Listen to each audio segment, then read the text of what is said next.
Assalamualaikum warahmatullahi wabarakatuh. Waalaikumsalam warahmatullahi wabarakatuh. Apa kabar anak-anak hari ini? Alhamdulillah, luar biasa, Allahu Akbar. Semangat ya untuk menambah semangat kalian. Kita ice breaking dulu ya. Coba ice breaking. Semangat.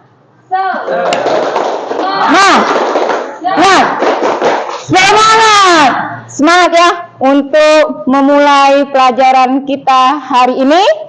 Kita berdoa terlebih dahulu. Siapa yang memimpin ke depan? Tolong Abil maju ke depan untuk memimpin teman-temannya berdoa bersama. Baiklah teman-teman, sebelum memulai pelajaran alangkah baiknya kita doa dulu percayaan masing-masing. Doa mulai. A'udzubillahiminasyaitonirrajim. Bismillahirrahmanirrahim. Rabbi shrahli sadri wa yassir li amri wahlul 'uqdatam min lisani yafqahu qawli. Rabbi zidni ilma warzuqni fahma. Amin. Oke anak-anak semua, untuk meningkatkan rasa semangat nasionalisme kalian, Ibu ada lagu, kita menyanyikan lagu Garuda Pancasila. Oke? Ya.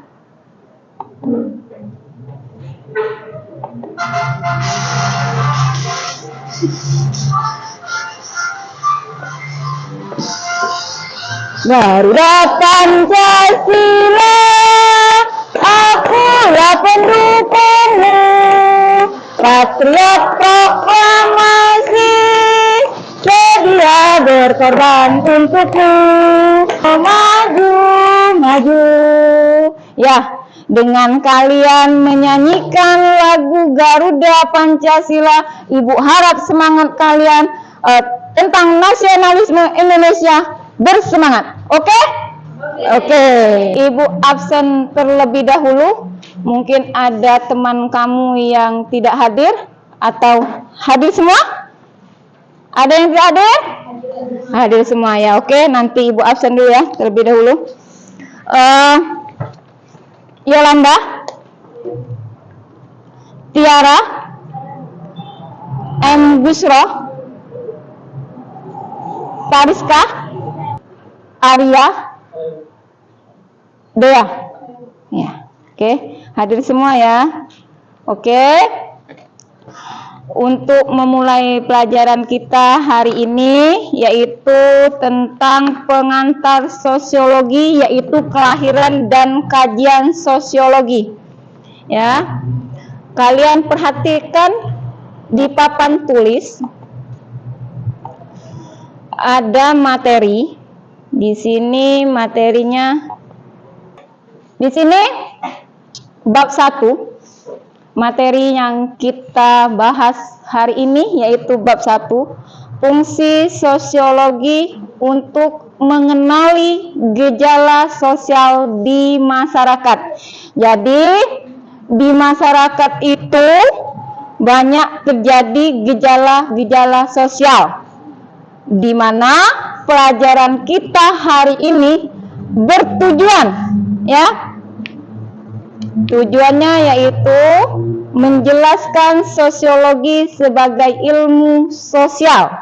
Jadi, sosiologi itu mempelajari tentang manusia, baik individu atau masyarakat. yaitu kalian. Kalian ini individu. Ketika kalian berkelompok, membentuk suatu kelompok dan mendiami suatu tempat, maka terjadinya masyarakat. Kemudian tujuan pembelajaran kita menjelaskan realita sosial sebagai objek kajian, menjelaskan kehidupan sosial sebagai objektivitas dan mengidentifikasi gejala sosial. Ya, jadi fungsi sosiologi untuk mengenali gejala sosial di masyarakat ada tujuan pembelajarannya. Ya, oke. Kemudian di sini ada hakikat manusia sebagai makhluk individu dan sosial. Ini Ibu jelaskan dulu terlebih dahulu materi kita. Nanti tadi sudah Ibu bentuk ya kelompoknya. Kelompok 1, kelompok 2, kelompok 3 dan kelompok 4. Oke. Ini di sini manusia sebagai makhluk individu. Kalian seperti misalnya Nur Fitria. Nur Fitria ini makhluk individu, ya, yang bisa berinteraksi dengan siapa saja, baik dengan teman, baik dengan masyarakat di sekitar rumahnya, atau baik dengan guru-guru di lingkungan sekolah tempat dia sekolah. Mana Nur Fitria? Nah, ini Nur Fitria. Di sini hakikat manusia sebagai makhluk individu dan sosial. Manusia sebagai makhluk individual, yaitu di mana sebagai makhluk individu, manusia itu memiliki kepribadian yang unik. Kalian setiap individu ini punya kepribadian yang berbeda-beda, ya. Punya emosional yang berbeda. Kemudian di sini individu, dia maksudnya individu ya. Individu, dia di sini individu memiliki penampilan fisik yang berbeda, memiliki kemampuan yang berbeda, kebutuhan, perasaan dan sikap yang berbeda dengan sesamanya. Jadi dari 20 siswa, 20 teman kalian yang ada di kelas ini, kalian memiliki kemampuan yang berbeda, bentuk fisik yang berbeda, ya, kemudian perasaan yang berbeda, ya. Ini manusia sebagai makhluk sosial. Ada yang pernah mendengar apa makhluk sosial? Manusia sebagai makhluk sosial? Coba angkat tangan. Ada yang pernah mendengar manusia sebagai makhluk sosial? Coba.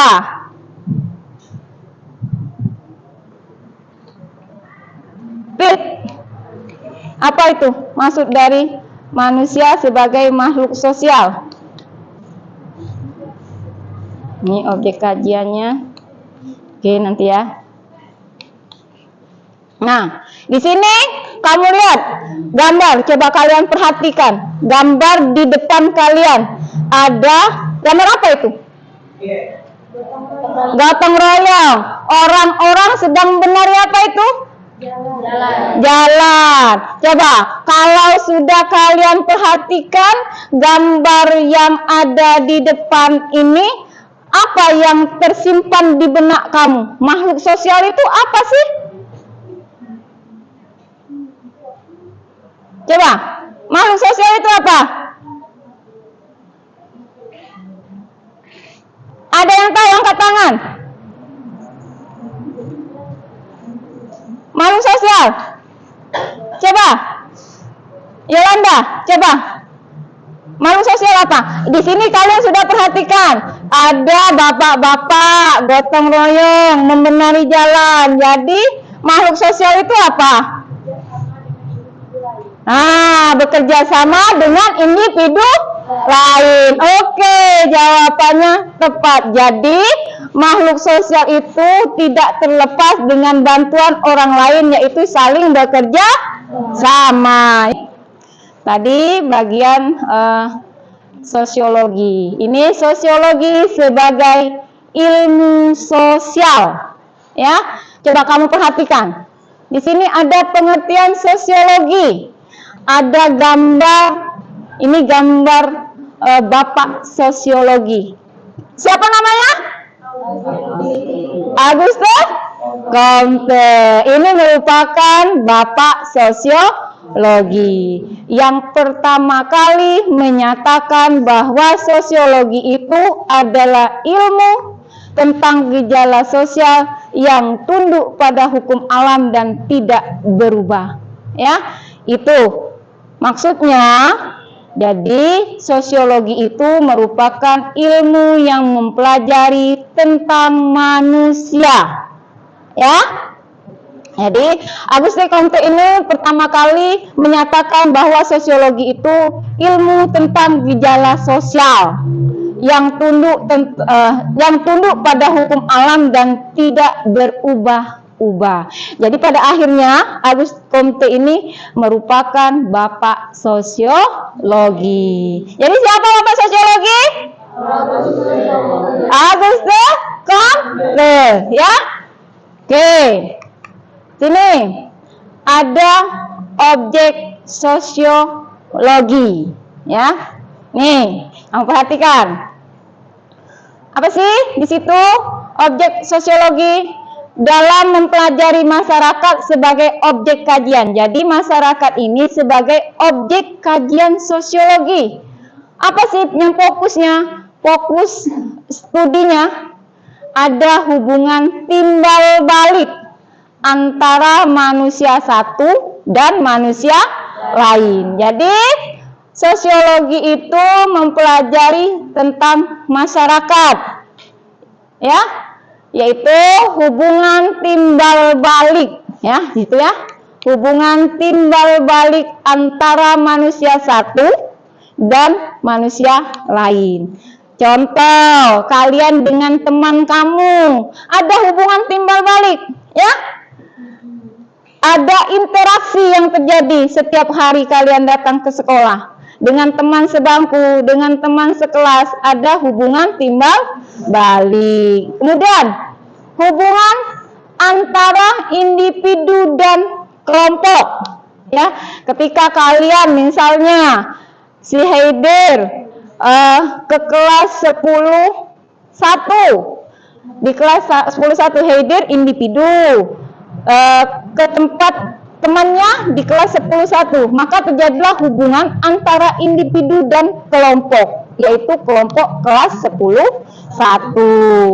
Kemudian di sini ada hubungan antar kelompok yang satu dan kelompok yang lain. Misalnya antara kelompok kelas 10-1 dan kelompok 10-5.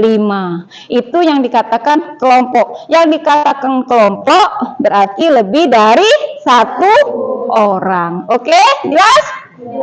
Ngerti? Paham? Oke, lanjut ya. Di sini ada proses timbul dari hubungan-hubungan tersebut dalam masyarakat. Jadi ada prosesnya yang timbul.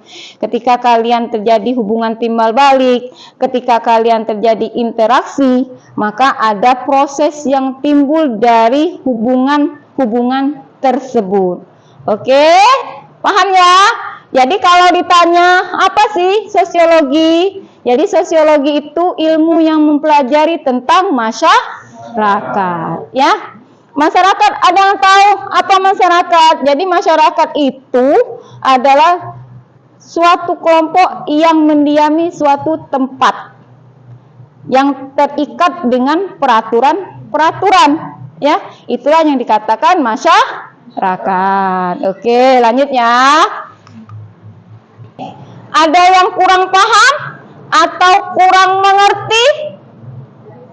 Tidak? Jelas semua? Jelas. Oke, lanjut ya.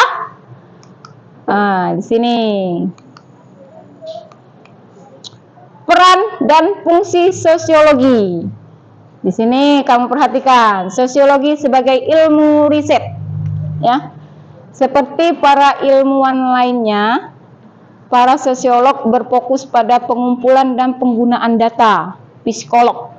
Para sosiologi berfokus pada pengumpulan dan penggunaan data. Oleh karena itu, para sosiolog melakukan riset ilmiah. Ya, ini ada riset ilmiahnya. Sosiologi sebagai konsultan kebijakan. Ada gambar, kamu perhatikan di situ. Prediksi sosiologi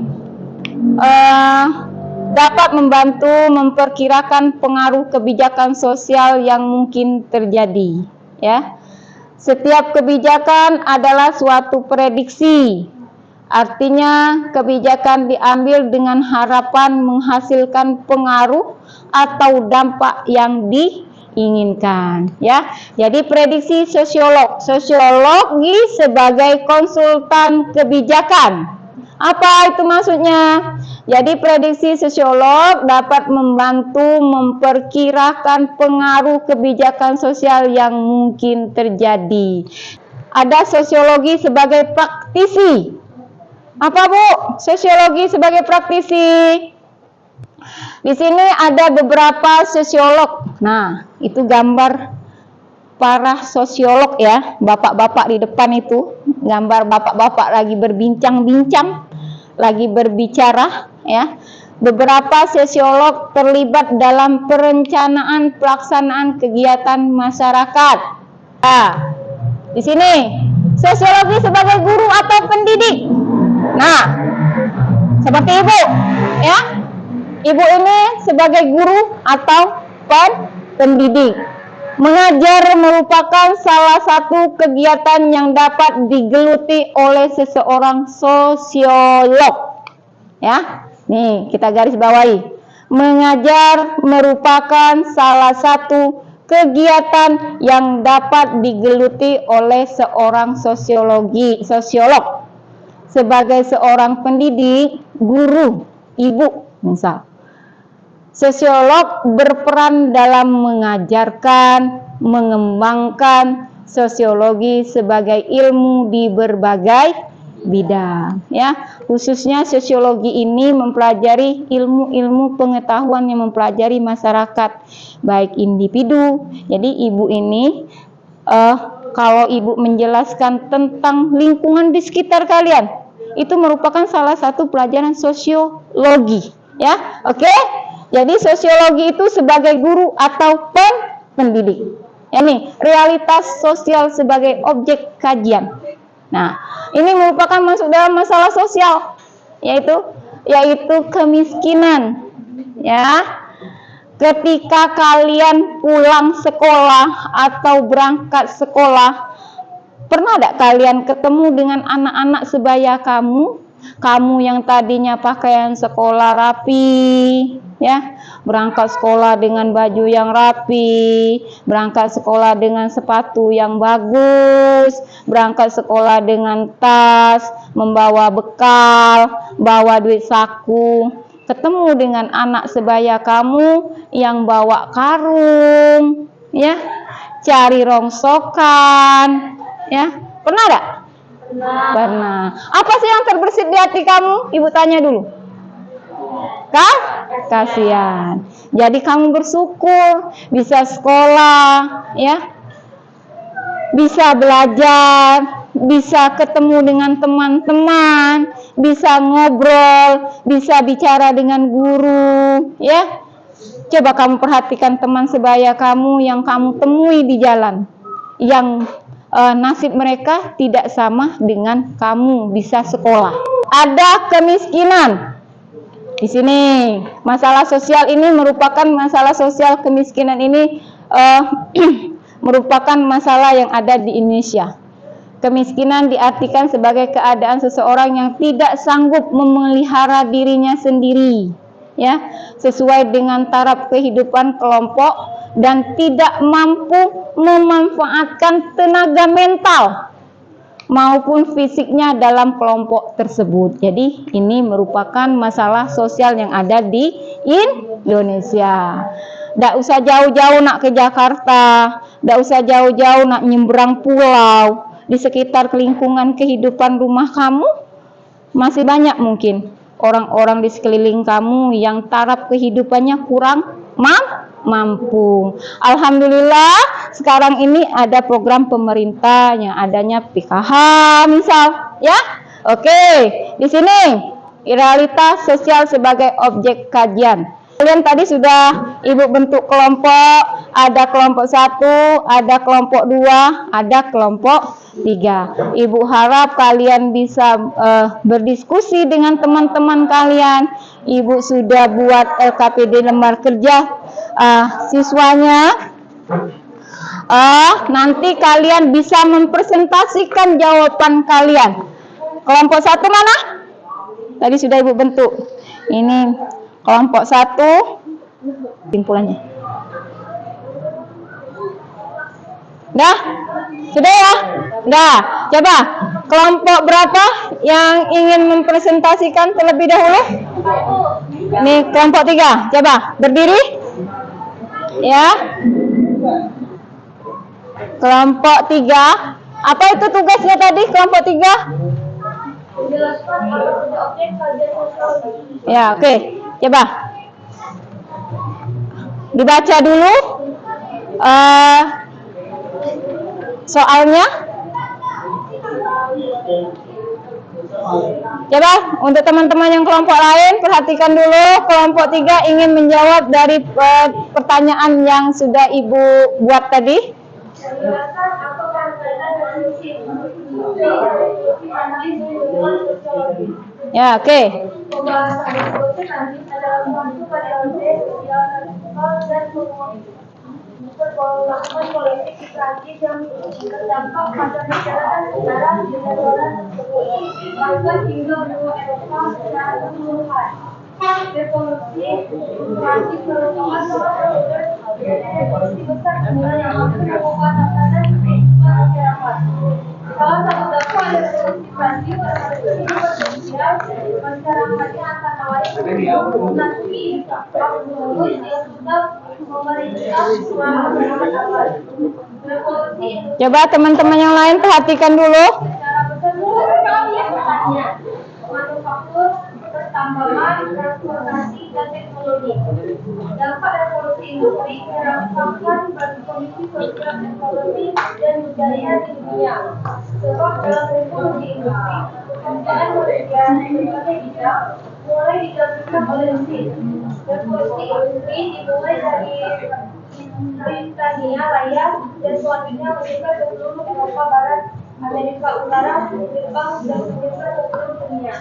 Dari penjelasan mengenai revolusi industri dan revolusi Prancis serta dampaknya dapat disimpulkan bahwa keduanya memberikan pengaruh perubahan besar bagi kehidupan manusia, termasuk hubungan antara usaha manusia seperti yang terdapat dalam ilmu sosiologi.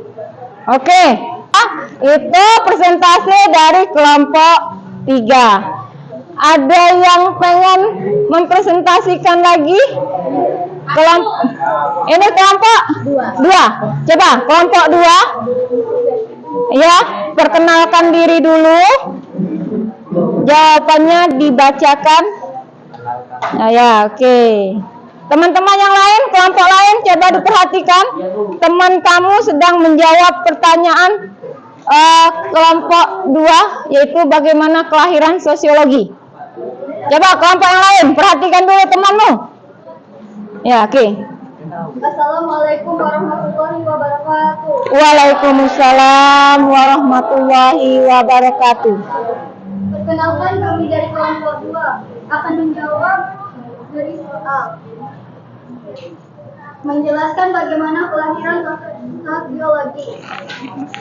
Lahirnya ilmu sosiologi awalnya menjadi bagian dari filsafat sosial yang membahas tentang masyarakat. Sosiologi lah dijelaskan pada abad 19 yang dibelakangani oleh peristiwa revolusi industri di Inggris dan revolusi Prancis. Auguste Comte hidup di masa revolusi Prancis dan periode Napoleon. Saat itu, kehidupan sosial yang stabil, ilmu pengetahuan dan teknologi modern, serta revolusi industri mulai menyebabkan transportasi di tengah warga Eropa. Ya, oke. Itu tadi jawaban teman kamu kelompok 2 sudah menjawab dan mempresentasikan jawabannya, yaitu bagaimana kelahiran sosiologi. Ada yang pengen kalian tanyakan? Ya, jelas? Jadi sosiologi itu lahir di Eropa pada abad ke-19, yaitu dikemukakan oleh Auguste Comte, yaitu bapak sosiologi, ya, yang dipengaruhi oleh peristiwa revolusi industri, ya. Oke. Sekarang kelompok 1 presentasikan jawabannya. Assalamualaikum warahmatullahi wabarakatuh. Waalaikumsalam warahmatullahi wabarakatuh. Kami dari kelompok 1 ingin menjawab pertanyaan, menjelaskan pengertian sosiologi dan apa manfaat mempelajari sosiologi. Sosiologi adalah disiplin ilmu yang mempelajari masyarakat, hubungan sosial dan interaksi manusia. Pentingnya sosiologi dalam kehidupan sehari-hari terletak pada kemampuannya untuk memberikan wawasan mendalam tentang struktur dan dinamika sosial yang membentuk perilaku individu dan kelompok. Dengan mempelajari sosiologi, kita akan memperoleh pengetahuan tentang macam-macam karakteristik sosial individu maupun kelompok individu dalam masyarakat. Akan mempresentasikan penjelasan jawaban mereka. Coba silakan berdiri, perkenalkan dulu. Ya. Dan saya dari kelompok 4 akan menjawab pertanyaan dari itu. Oke. Apa pertanyaannya? Menjelaskan apa saja objek kajian sosiologi. Ya, coba. Objek kajian sosiologi kehidupan manusia.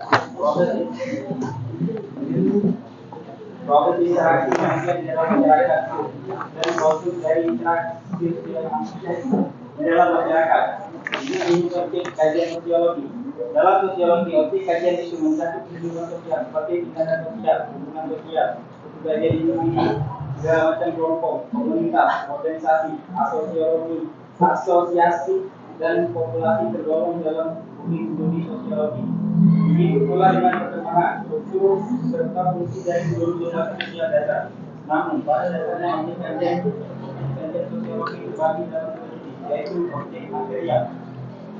Hal yang termasuk dalam objek material kajian sosiologi adalah segala yang berkenaan dengan masyarakat, baik secara fisik maupun non-fisik, termasuk semua hal yang berpengaruh pada kehidupan sosial manusia, misal gejala sosial dan asosiasi dengan hubungan bermasyarakat. Seluruh peristiwa yang memunculkan interaksi baik antara individu, kelompok, atau antara individu dengan kelompok termasuk dalam objek material sosiologi. Bentuk formal. Sebagai pelengkap objek formal sosiologi, hadir untuk menelaah korelasi dari setiap interaksi yang terjadi pada masyarakat. Objek formal berfokus pada cara pandang yang mana digunakan sebagai kacamata dalam memahami manusia sebagai makhluk sosial. Nah, jadi materi kita hari ini yaitu tentang sosiologi, ya. Tadi sudah Ibu jelaskan, sosiologi itu ilmu yang mempelajari manusia, objek kajiannya yaitu manusia dan masyarakat. Di dalamnya terdapat hubungan timbal balik dan interaksi, ya. Oke.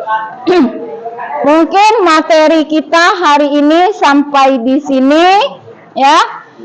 Kita tutup dengan membaca doa terlebih dahulu. Nanti penilaian ini kita kumpul dulu. Nanti Ibu nilai dulu.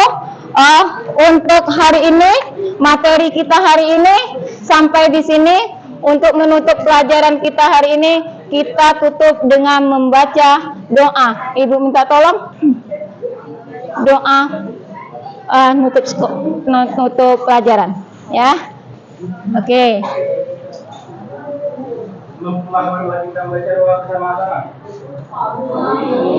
Bismillahirrahmanirrahim.